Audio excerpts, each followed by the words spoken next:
In this video, we will discuss deconstruction as a literary criticism school in English literature. We will talk about some of the main concepts and the key figures in deconstruction. This critical approach emerged in the 1960s with the French philosopher Jacques Derrida. Deconstruction is based on the idea that texts don't have a single, fixed meaning. Instead, meanings are unstable and can vary depending on how they're interpreted. It rejects the idea of a fixed meaning, and it rejects the binary oppositions of the structuralist. Before delving into deconstruction, we must keep in mind that deconstruction is one of the post-structuralist theories and a reaction to it. Post-structuralism is not a literary theory by itself, but it is rather the umbrella term which rejects the binary oppositions of structuralism. In other words, literary theories such as feminism, queer theory, psychoanalytic, post-colonial, and many other theories are all considered post-structural criticisms. Let's now start with the key figures of deconstructionism. 1. Jacques Derrida. He is the founder of deconstruction. His books of grammatology and Writing and Difference are fundamental works in deconstruction. 2. Paul de Man, an important literary critic and theorist. He introduced deconstruction to the literary society in America. 3. Joseph Hillis Miller, an American critic and scholar who advanced theories of deconstruction in America. Now, let's start with some of the main concepts in deconstruction. 1. Rejecting binary oppositions. Deconstructionists analyze text by identifying binary oppositions, for example, good-evil, male-female, and showing how these oppositions are not as stable as they seem.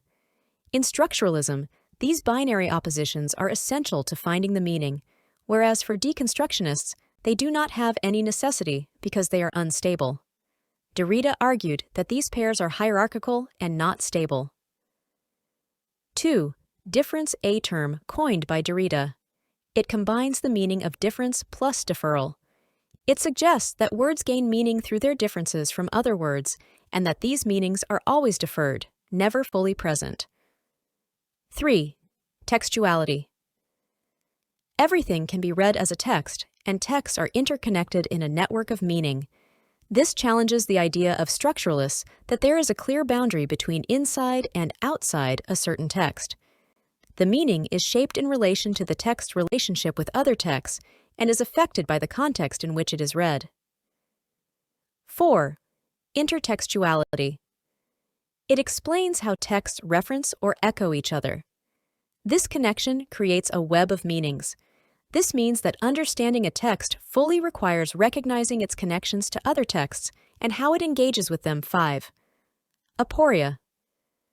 This refers to moments of undecidability or impasse in a text, where meanings conflict or cancel each other out.